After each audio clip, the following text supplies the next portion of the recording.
Breaking. Kannauj सांसद और Sapa supremo Akhilesh Yadav का कन्नौज दौरा। अखिलेश यादव ने बीजेपी को बजट पर घेरते हुए कहा कि किसानों के लिए कुछ नहीं कर पा रही सरकार समय पर खाद बीज कीटनाशक नहीं दे पा रही। महाकुंभ की खराब व्यवस्था का जिम्मेदार मुख्यमंत्री खुद अखिलेश यादव। यह डबल बलेंडर वाली सरकार, इंजन और डब्बे टकरा रहे हैं। गंगा स्वच्छता की रिपोर्ट पर अखिलेश यादव। भगवा कपड़े पहनने से कोई योगी होता है क्या? भारत के लोग रामायण जानते हैं, वो जानते हैं सीता माँ का अपहरण में रावण भी साधु के वेश में आया था। अखिलेश का योगी आदित्यनाथ पर हमला। अखिलेश यादव ने कुंभ का समय बढ़ाए जाने की मांग रखी है, जिससे बचे हुए लोग स्नान करें। अगर 100-112 नंबर और एम्बुलेंस अस्पतालों को किसी ने बर्बाद किया तो यूपी सीएम जो योगी नहीं है। अखिलेश यादव। और का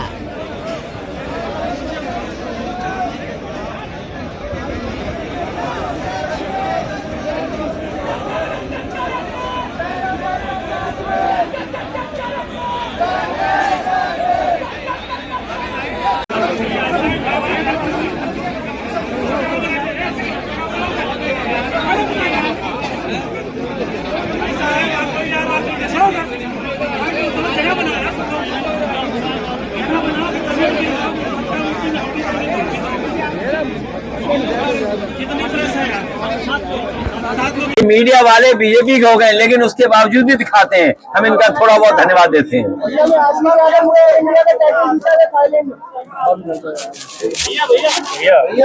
चलिए, मैं चैनल के लोगों को बधाई देता हूं और जनता, ये जो देश की और प्रदेश की जनता देख रही है, उत्तर प्रदेश की जनता इस बार भारतीय जनता पार्टी ने, जिन्होंने महंगाई, बेरोजगारी और किसानों को बर्बाद किया है, हमारे भाईचारा को, लाइए योगी जी को भेज देंगे इसकी लाइट के लिए। अभी पढ़ ले रहे, ये जो बिजली का इंतजाम, अभी जाओ, ये अभी तो बीरपुर वालों ने मुझे दिया बहुत सारे कागज। ये जो बिजली के बारे में मुख्यमंत्री जी सदन में बोल रहे हैं, मैं अपने पत्रकार साथियों के सामने कहना चाहता हूं, मुख्यमंत्री जी ने और भारतीय जनता पार्टी ने एक भी बिजली का कारखाना नहीं लगाया। अगर कोई बड़ा बिजली का कारखाना लगाया हो तो बता दें। एक बिजली का कारखाना नहीं लगाया। और जिन तारों से बिजली घर घर पहुंचती है, जिन ट्रांसमिशन लाइनों से, जिन सब स्टेशनों से, ये सब सब स्टेशन और ट्रांसमिशन लाइन समाजवादियों ने बिछाई थी। इन्होंने हर चीज को खराब कर दिया। ये इनका बस चले तो ये एक्सप्रेसवे को भी खुदवा दें। इन्होंने महाकुंभ में तमाम हमारे श्रद्धालुओं की जान ले ली, कोई मदद नहीं की। मैं आपके सामने बड़ी जिम्मेदारी के साथ कहना चाहता हूं, जितने भी श्रद्धालु जिनकी जान गई है, सरकार मदद करे। 50-50 लाख उसकी पहुंचाए घर परिवार वालों के लिए, और उनकी भी मदद करे जो एक्सीडेंट में जिनकी जान चली गई, जो आए थे, जो स्नान करने आए थे, घर लौटे, जब जान चली गई तो उनकी भी मदद सरकार करे। तो कुंभ का समय बढ़ाया जाए, इससे हमारे बहुत सारे पत्रकार साथी भी स्नान नहीं कर पाए हैं, बहुत सारे गरीब जनता, बुजुर्ग स्नान नहीं कर पाए, इसलिए और समय बढ़ाना चाहिए, जिससे पूरे के पूरे लोग स्नान कर लें।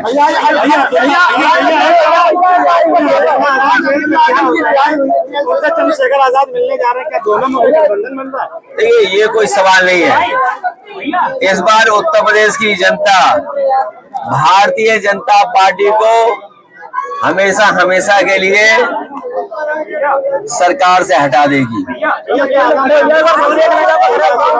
मुझे उम्मीद है कि जिस तरीके से कोर्ट ने पक्ष में फैसला लिया है, सभी लोगों के कोर्ट केस भी खत्म करेगा। और इसी तरीके से आप देखेंगे, जितने भी समाजवादी लोगों को झूठा फंसाया है, चाहे वो आपके आजमगढ़ के विधायक रमाकांत यादव हो, एक हमारे प्रजापति जी हैं अमेठी के, उनकी पत्नी को मुख्यमंत्री जी ने भरोसा दिलाया था कि बहुत जल्दी उनके केस वापस हो जाएंगे, उन्हें रिहा कर दिया जाएगा। मुख्यमंत्री जी ने खुद बुला करके जो हमारी सरकार में मंत्री थे जिन्हें जेल भेज दिया गया, उनकी पत्नी को खुद आश्वासन दिया है मुख्यमंत्री ने कि बहुत जल्दी जेल से छुड़वा देंगे। इसी तरह इरफान सोलंकी जो जेल में, वो भी छूटेंगे। तमाम हमारे पार्टी के वरिष्ठ नेता, तमाम मोहम्मद आजम खान साहब, न केवल उन्हें भारतीय जनता पार्टी और सरकार न्यायालय से उन्हें न्याय मिलेगा, बल्कि न्यायालय उनके केस भी खत्म कर देगा। नहीं,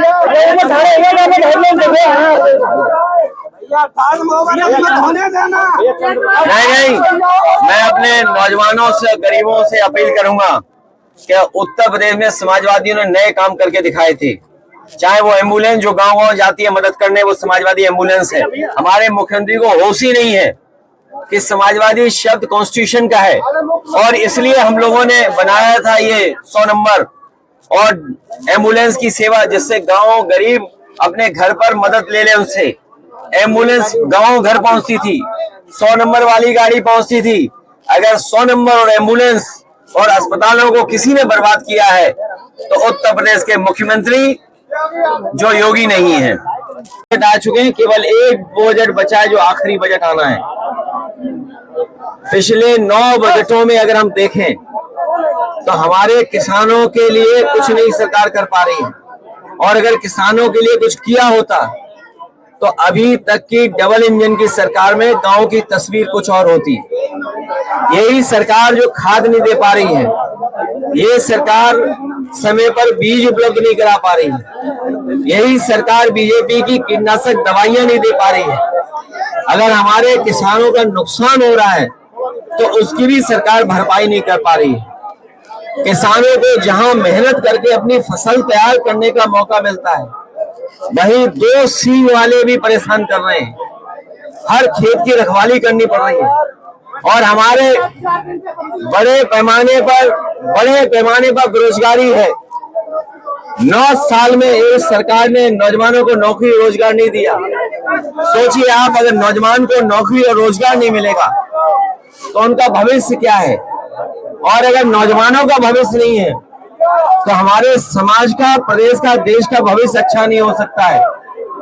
मैं देख रहा हूं कि विधानसभा में बैठ करके भारतीय जनता पार्टी के लोग झूठ बोल रहे हैं। वो कह रहे हैं कि बिजली आ रही है, 24 घंटे बिजली दे रहे हैं, लेकिन यही कि हमारे लोग बता रहे हैं कि बिजली है ही नहीं है। और अगर बिजली आ भी रही है तो जो समाजवादी सरकार में बिजली बन रही थी, उसको महंगा करके गरीबों को दे रहे हैं, उनसे ज्यादा पैसा वसूल रहे हैं। जीएसटी बढ़ाते बढ़ाते हमारे किसानों की हर सामान पे जीएसटी ले रहे हैं, उससे उनका सामान, इक्विपमेंट सब महंगे हो रहे हैं। ये महंगाई इसलिए कि मुनाफाखोरी की वजह से है। ये सरकार मुनाफा कमाना चाहती है, लाभ लेना चाहती है। और अभी तो सुनने में आ रहा है कि अमेरिका से जो अपने मित्र बताते थे राष्ट्रपति जी को, वो भी अब इनका साथ नहीं दे रहे हैं। ये लोग हमें और आपको उलझा रहे थे ट्रिलियन कह करके, ट्रिलियन कि हम ट्रिलियन की अर्थव्यवस्था बनाएंगे। लेकिन अमेरिका से राष्ट्रपति ने कह दिया कि 21 मिलियन हमने पैसा भेजा है यहाँ पर, हमें आपको उलझा दिया ट्रिलियन में, और खुद 21 मिलियन पता नहीं कहां पहुंचा दिया है। कारखाने बंद होने जा रहे हैं। अभी अमेरिका से कई उद्योगपतियों को ब्लैकलिस्ट कर दिया राष्ट्रपति ने वहां के, और हमारे मुख्यमंत्री कह रहे हैं कि अंग्रेजी कौन सीखेगा, कौन नहीं सीखेगा। विदेश से कारोबार कर रहे हैं, और अगर कारोबार करना है विदेश से तो अंग्रेजी आना पड़ेगा, सीखना पड़ेगा, जानना पड़ेगा। और महाकुंभ की जो व्यवस्था खराब की है उसके लिए जिम्मेदार मुख्यमंत्री खुद हैं, क्योंकि खुद ही वहां जाकर के बार बार निगरानी करते थे, निरीक्षण करते थे। अगर निरीक्षण करते थे तो किस बात का निरीक्षण करते थे? जो लोगों की जान गई है कुंभ में, उसकी सूची नहीं दे पा रहे, नाम नहीं बता पा रहे हैं। जो खोया पाया केंद्र में है वो भी नाम नहीं दे पा रहे हैं, क्योंकि सरकार डरी हुई है, क्योंकि नाम देते ही उनकी सच्चाई सामने आ जाएगी, कितने लोगों की जान गई है। लोग थक हार करके चले गए। और ये गिद्ध वाली बात जो कह रहे हैं, मुख्यमंत्री जी ने गोरखपुर में गिद्ध के लिए एक कुछ बनाया है। गोरखपुर वाले और हम लोग जानना चाहते हैं कि ये गिद्ध के लिए क्या बनवा लिया है गोरखपुर में आपने। गिद्ध का प्रजनन सेंटर बनाया है और गिद्ध की बात कहकर के ये साबित कर दिया है। और आखिरकार गिद्ध को कहकर के किसको अपमानित कर रहे थे? क्या उनके परिवार के लोगों को, जो अपने परिवार के सदस्यों को ढूंढ रहे थे? एक बेटी अपनी माँ को ढूंढ रही थी, भाई भाई को ढूंढ रहा था, लोग आकर के अपने घर वालों को ढूंढ रहे थे जो अभी तक नहीं मिले हैं। क्या ढूंढने वालों को सरकार गिद्ध बोल रही थी? और सबसे बड़ा सवाल है, ये जो सुअर का नाम ले रहे हैं, ये हम लोगों ने किसी ने नहीं कहा कि पानी खराब है गंगा का। सेंट्रल पॉल्यूशन बोर्ड ने कहा है कि ये गंगा का पानी खराब है। गंगा का पानी नहाने लायक भी नहीं है, आचमन तो भूल जाइए। तो सोचिए सरकार किसको सुअर कह रही थी।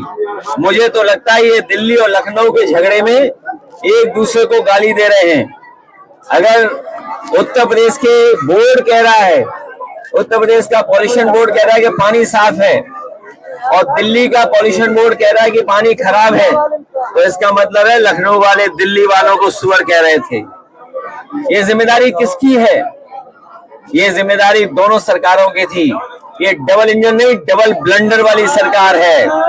इंजन टकरा रहे हैं, डब्बे टकरा रहे हैं और जनता भी इंतजार कर रही है कि इस बार इनके पास जब चुनाव होगा, सूखे पत्ते की तरह भारतीय जनता पार्टी का सफाया हो जाएगा। इस तरह की जो भाषा संसद में यूज हो रही है सुअर और गिद्ध वाली का, ये भाषा किस ओर इशारा करती है? क्या भगवा कपड़े पहनने से ही कोई योगी हो जाता है क्या? और हमारे भारत के लोग और खासकर गांव के लोग रामायण को जानते हैं, देखते हैं रामायण को। वो ये भी जानते हैं कि सीता माँ का अपहरण जब हुआ था तो रावण भी साधु के भेष में आया था। ये जन जन जानता है, पूरा प्रदेश देश जानता है। जितने लोग सनातनी लोग हैं वो जानते हैं, हिंदू समाज के लोग जानते हैं जो है कि जब रावण को सीता माँ का हरण करना था तो रावण साधु के भेष में आया था। इसलिए हमें और आपको सबको बहुत सावधान रहना पड़ेगा ऐसे लोगों से जिनका व्यवहार भाषा बहुत खराब हो गई है, अनडेमोक्रेटिक लैंग्वेज बोल रहे हैं, जो कह रहे हैं कि सोशलिज्म समाजवादी जानते ही नहीं है। ये एम्बुलेंस का काम, समाजवादी मतलब सबका साथ, समाजवादी मतलब सबको सम्मान, समाजवादी मतलब सबको साथ लेकर चलने का है। हमारे मुख्यमंत्री कुछ जानते ही नहीं है। ये पहले मुख्यमंत्री हैं जो कुछ जानकारी नहीं रखते हैं। इनसे पूछो समाजवाद, इन्हें समाजवादी नहीं पता है। इनसे पूछो लोकतंत्र, तो उसका भी नहीं पता इन्हें। मीडिया सच क्यों नहीं दिखाती?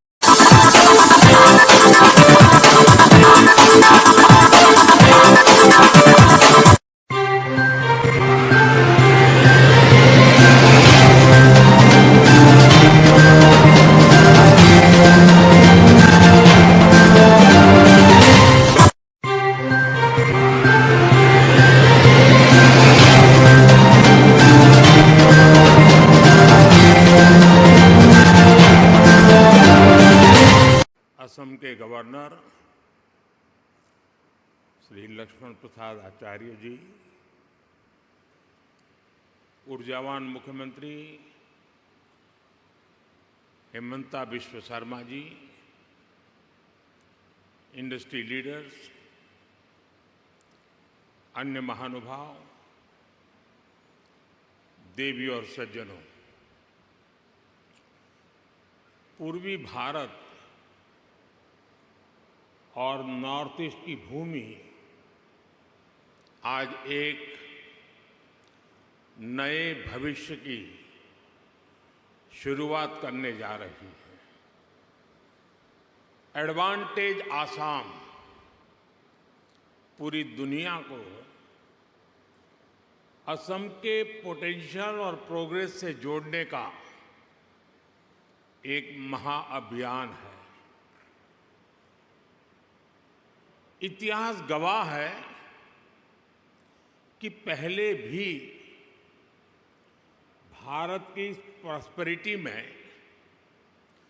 ईस्टर्न इंडिया का बहुत बड़ा रोल हुआ करता था। आज जब भारत विकसित होने की तरफ बढ़ रहा है तो एक बार फिर ईस्टर्न इंडिया, हमारा ये नॉर्थ ईस्ट अपना सामर्थ्य दिखाने जा रहा है। एडवांटेज आसाम को मैं इसी स्पिरिट के रिफ्लेक्शन के रूप में देख रहा हूं। मैं असम सरकार को, हेमंता जी की पूरी टीम को इस भव्य आयोजन के लिए बहुत बहुत बधाई देता हूं। मुझे याद है 2013 में मैं चुनाव अभियान के लिए आसाम का दौरा कर रहा था, तो एक सभा में ऐसे ही मेरे मन से एक शब्द निकला था और मैंने कहा था, वो दिन दूर नहीं जब लोग अल्फाबेट्स पढ़ना शुरू करेंगे तो कहेंगे ए फॉर आसाम।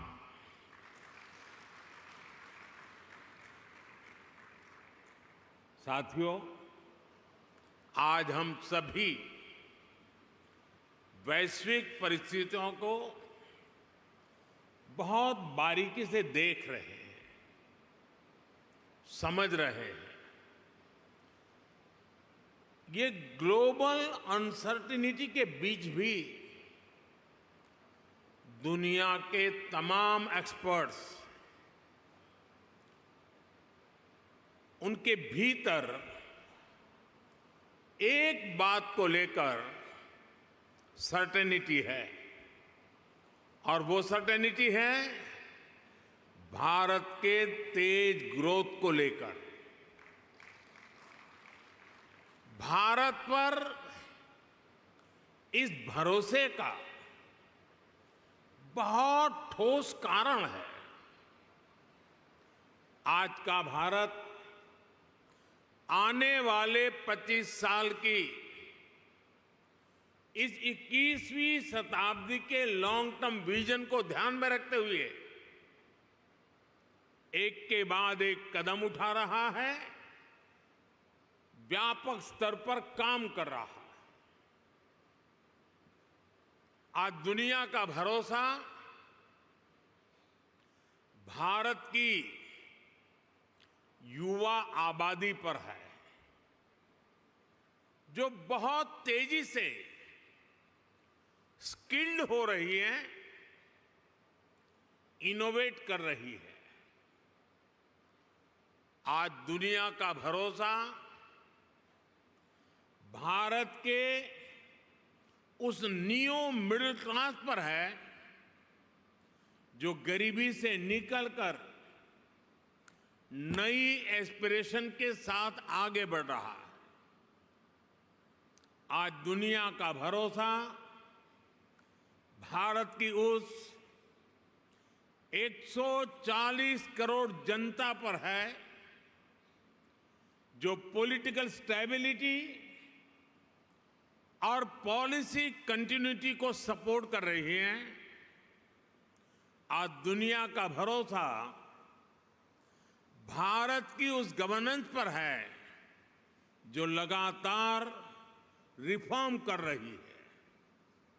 आज भारत अपनी लोकल सप्लाई चेन को मजबूत कर रहा है। आज भारत दुनिया के अलग अलग रीजन्स के साथ फ्री ट्रेड एग्रीमेंट्स कर रहा है। ईस्ट एशिया के साथ हमारी कनेक्टिविटी लगातार सशक्त हो रही है और नया बन रहा इंडिया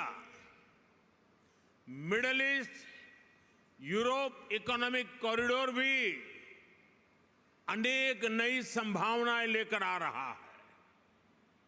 साथियों, भारत पर मजबूत होते ग्लोबल ट्रस्ट के बीच आज हम सभी यहां असम में जुटे हैं, मां कामाख्या की धरती पर जुटे हैं। भारत की ग्रोथ में असम का कंट्रीब्यूशन लगातार बढ़ता जा रहा है। 2018 में एडवांटेज असम समिट का पहला एडिशन आयोजित हुआ था। तब असम की इकोनॉमी 3.25 लाख करोड़ रुपए की थी। आज असम करीब 6 लाख करोड़ रुपए की इकोनॉमी वाला राज्य बन गया है। यानी भाजपा सरकार में सिर्फ 6 सालों में असम की इकोनॉमी की वैल्यू डबल हो गई है। ये डबल इंजन की सरकार का डबल इफेक्ट है। असम में हुए ढेर सारे इन्वेस्टमेंट ने, आप सभी ने असम को अनलिमिटेड पॉसिबिलिटीज का राज्य बना दिया है। असम सरकार यहां एजुकेशन, स्किल, अन्य कई प्रकार के डेवलपमेंट और साथ साथ बेहतर इन्वेस्टमेंट एनवायरनमेंट पर फोकस कर रही है। बीते सालों में भाजपा सरकार ने यहां कनेक्टिविटी से जुड़े इंफ्रास्ट्रक्चर पर बहुत काम किया है। मैं आपको एक उदाहरण देता हूं। साल 2014 से पहले ब्रह्मपुत्र नदी पर बस 3 पुल थे, यानी 70 सालों में सिर्फ 3 ब्रिज। लेकिन बीते 10 सालों में हमने 4 नए ब्रिज बनाए हैं। हमने इनमें से एक ब्रिज का नाम भारत रत्न भूपेन हजारिका जी के नाम पर रखा है। असम को 2009 से 2014 के बीच रेल बजट में औसतन 2100 करोड़ रुपए मिले थे। हमारी सरकार ने असम के रेलवे बजट को 4 गुना से ज्यादा बढ़ाकर 10,000 करोड़ रुपए तक पहुंचा दिया। असम के 60 से ज्यादा रेलवे स्टेशन को भी मॉडर्नाइज किया जा रहा है। आज गुवाहाटी से न्यू जलपाईगुड़ी के बीच नॉर्थ ईस्ट की पहली सेमी हाई स्पीड ट्रेन चल रही है। साथियों, असम की एयर कनेक्टिविटी का तेज गति से विस्तार हो रहा है। 2014 तक यहां सिर्फ 7 रूट्स पर फ्लाइट्स ऑपरेट होती थी। अब करीब करीब 30 रूट्स पर फ्लाइट्स चलने लगी है। इससे लोकल इकोनॉमी को भी बहुत बड़ा बूस्ट मिला है। यहां के युवाओं को रोजगार मिला है। साथियों, ये परिवर्तन सिर्फ इंफ्रास्ट्रक्चर तक सीमित नहीं है। लॉ एंड ऑर्डर में अभूतपूर्व सुधार हुआ है। बीते दशक में अनेक पीस अकॉर्ड्स किए गए हैं। बॉर्डर से जुड़े लॉन्ग पेंडिंग इश्यूज का समाधान किया गया है। आज असम का हर रीजन, हर नागरिक, हर युवा यहां के विकास के लिए दिन रात मेहनत कर रहा है। साथियों, आज भारत में इकोनॉमी के हर सेक्टर में, हर लेवल पर बड़े रिफॉर्म्स हो रहे हैं। हमने ईज ऑफ डूइंग बिजनेस के लिए निरंतर काम किया है। हमने इंडस्ट्री और इनोवेशन कल्चर को बढ़ावा देने का पूरा इकोसिस्टम तैयार किया है। स्टार्टअप के लिए नीतियां हो, मैन्युफैक्चरिंग के लिए पीएलआई स्कीम्स हो, या मैन्युफैक्चरिंग कंपनियां और एमएसएमईज को टैक्स में छूट देना हो, हमने हर एक के लिए बेहतरीन पॉलिसीज बनाई है। सरकार देश के इंफ्रास्ट्रक्चर पर भी बहुत बड़ा इन्वेस्टमेंट कर रही है। इंस्टीट्यूशनल रिफॉर्म, इंडस्ट्री, इंफ्रास्ट्रक्चर और इनोवेशन का यही कॉम्बिनेशन भारत की प्रगति का आधार है। और इसलिए इन्वेस्टर्स भी देश के पोटेंशियल को, उनकी और देश की प्रगति की पॉसिबिलिटीज को बदलता हुआ देख रहे हैं। और इस प्रगति में असम भी डबल इंजन की स्पीड से आगे बढ़ रहा है। असम ने 2030 तक अपनी इकोनॉमी को 150 बिलियन तक पहुंचाने का टारगेट सेट किया है। मुझे विश्वास है असम इस लक्ष्य को जरूर हासिल कर सकता है। मेरे इस विश्वास का कारण असम के सामर्थ्यवान और प्रतिभाशाली असम के लोग हैं, यहां की भाजपा सरकार का कमिटमेंट है। असम आज साउथ ईस्ट एशिया और भारत के बीच का गेटवे बनकर उभर रहा है। इस पोटेंशियल को और आगे बढ़ाने के लिए सरकार ने North East Transformative Industrialization Scheme यानी उन्नति शुरू की है। ये उन्नति स्कीम असम समेत पूरे नॉर्थ ईस्ट में इंडस्ट्री को, इन्वेस्टमेंट को, टूरिज्म को गति देगी। मैं इंडस्ट्री के आप सब साथियों से कहूंगा, इस स्कीम और असम के अनलिमिटेड पोटेंशियल का पूरा लाभ उठाइए। असम की नेचुरल रिसोर्सेज और स्ट्रेटेजिक लोकेशन इस राज्य को इन्वेस्टमेंट का प्रीफर्ड डेस्टिनेशन बनाती है। असम के सामर्थ्य का एक उदाहरण असम टी है। असम टी अपने आप में एक ब्रांड है जो दुनिया भर में चाय के शौकीनों के जीवन का हिस्सा बन चुकी है। असम टी को 200 साल पूरे हो चुके हैं। ये लेगेसी असम को बाकी सेक्टर्स में भी आगे बढ़ने के लिए प्रेरित करती है।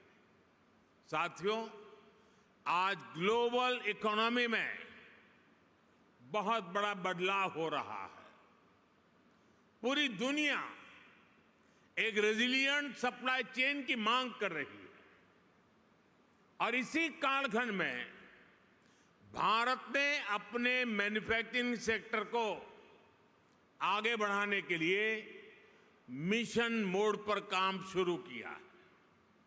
हम मेक इन इंडिया के तहत लो कॉस्ट मैन्युफैक्चरिंग को बढ़ावा दे रहे हैं। फार्मास्यूटिकल्स, इलेक्ट्रॉनिक्स, ऑटोमोबाइल, हमारी इंडस्ट्री ना सिर्फ डोमेस्टिक डिमांड्स को पूरा कर रही है, बल्कि इंटरनेशनल मार्केट में भी मैन्युफैक्चरिंग एक्सेलेंस के नए बेंचमार्क बना रही है। इस मैन्युफैक्चरिंग रिवॉल्यूशन में असम बहुत बड़ी भूमिका निभा रहा है। साथियों, असम की ग्लोबल ट्रेड में हमेशा से एक हिस्सेदारी रही है। आज पूरे भारत के ऑन शोर नेचुरल गैस प्रोडक्शन का 50% से ज्यादा शेयर असम के पास है। बीते कुछ सालों में यहां की रिफाइनरीज की कैपेसिटी में बहुत बड़ी वृद्धि की गई है। इलेक्ट्रॉनिक्स, सेमीकंडक्टर्स और ग्रीन एनर्जी जैसे इमर्जिंग सेक्टर में भी असम तेजी से उभर रहा है।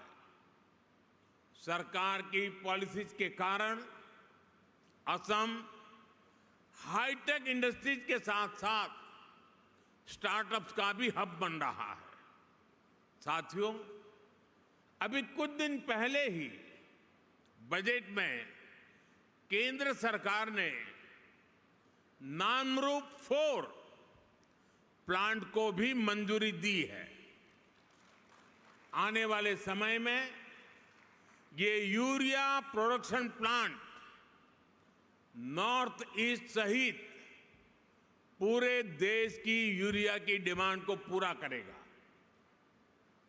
वो दिन दूर नहीं जब असम पूर्वी भारत का एक बड़ा मैन्युफैक्चरिंग हब बनेगा और इसमें केंद्र सरकार हर तरह से राज्य की भाजपा सरकार को मदद कर रही है। साथियों, 21वीं सदी में दुनिया की प्रोग्रेस डिजिटल रिवॉल्यूशन, इनोवेशन और टेक्नोलॉजिकल प्रोग्रेस पर निर्भर है। इसके लिए हमारी तैयारी जितनी बेहतर होगी, दुनिया में हमारी ताकत भी उतनी ज्यादा होने वाली है। इसलिए हमारी सरकार 21वीं सदी की पॉलिसीज और स्ट्रेटेजीज के साथ तेज गति से आगे बढ़ रही है। हम सब जानते हैं कि इलेक्ट्रॉनिक्स और मोबाइल मैन्युफैक्चरिंग में बीते 10 साल में भारत ने कितनी बड़ी छलांग लगाई है। अब इसी सक्सेस स्टोरी को भारत सेमीकंडक्टर प्रोडक्शन में भी रिपीट करना चाहता है। मुझे गर्व है कि असम सेमीकंडक्टर मैन्युफैक्चरिंग में भी भारत के एक महत्वपूर्ण सेंटर के रूप में विकसित हो रहा है। कुछ महीने पहले असम के जागीरोड में Tata semiconductor assembly and test facility की शुरुआत हुई है। ये प्लांट आने वाले समय में पूरे नॉर्थ ईस्ट में टेक्नोलॉजिकल ग्रोथ को प्रमोट करने वाला है। साथियों, सेमीकंडक्टर सेक्टर में इनोवेशन के लिए हमने आईआईटी के साथ भी कोलैबोरेट किया है। इसके लिए देश में एक सेमीकंडक्टर रिसर्च सेंटर पर भी काम किया जा रहा है। इस दशक के अंत तक इलेक्ट्रॉनिक सेक्टर की वैल्यू $500 बिलियन तक पहुंचने वाली है।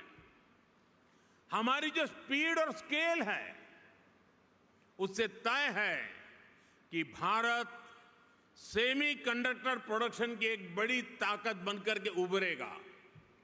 इससे लाखों लोगों को रोजगार मिलेगा और असम की इकोनॉमी को भी फायदा होगा।